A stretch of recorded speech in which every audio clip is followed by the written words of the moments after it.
को रखिबा पूर्व से विषय उपरे नजर पकाई नियंतु भात खाइबार डर भात बढ़ाइब रोग। आश्चर्य लगुथिबो जे ए व्यक्ति जनक टीवी रे आसी भात कथा कहउचंदी जाको आमे प्रतिदिन खाउछु आमे कोन भात खाइबा बंद कर दबु कि भात खाइबा बंद कर देले बंचिबु केमती ए प्रकार कथा मध्ये आपण चिंता करथुए।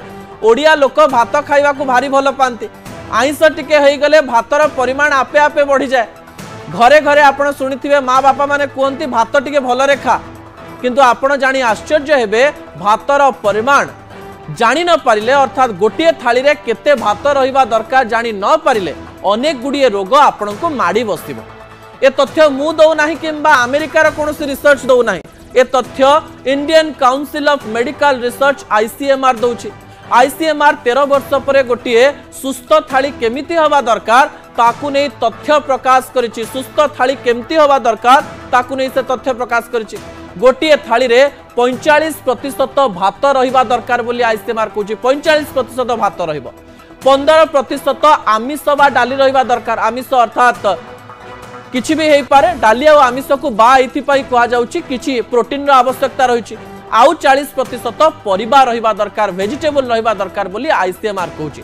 आईसीएमआर आउ गोटे सांघातिक तथ्य दउछि देश रे 56% लोकंकर रोग अधिक भात अधिक रुटी खाइबा द्वारा होइथाय।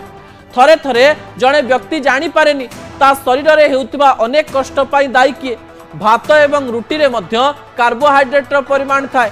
गोटे दिन रे जणे व्यक्ति 20 रु 25 ग्राम सर्वाधिक चीनी खाई परिबो।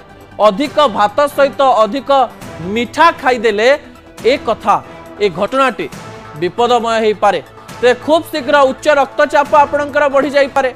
आपणकर डायबिटीज और हार्ट अटैक हबार संभावना मध्य बढ़ी जाई पारे। मु कहू नै आईसीएमआर कहूछि। आईसीएमआर रो कहबा अनुसार जेते कम खाइबे सेते भल। राति रे कम खाइबे दिन बेला मध्य कम खाइबे ब्रेकफास्ट बा सकाळर खाइबा भल करी खाइबे ए प्रकार कथा आईसीएमआर कहबा पई चेष्टा करिछि।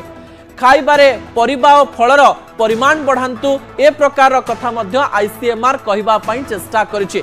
सुस्थ थाली केमती हवा दरकार से तथ्य आउ थरे देखि नियंतु कारण ए तथ्य आपनक पई बहुत आवश्यकता रहिछि। गोटे थाली रे 45% भात रहिबा दरकार बा रुटी रहिबा दरकार 15% आमिष बा डाली रहिबा दरकार अन्य पटे जो 40% रहिला 40% परिबा रहिबार आवश्यकता रहिछि। दर्शक बंधु एमती थाली आपण प्रस्तुत करंतु। अन्य पटे जदि संभव न हेउछि आपण कम भात खाई परिबे कारण आपण तो जानि परिबे नाही 45% टी केते किंतु भातर परिमाण जदि कम रहिबो एवं वेजिटेबल बा परिमाण जदि अधिक रहिबो ताहाले ताहा भलो अटे।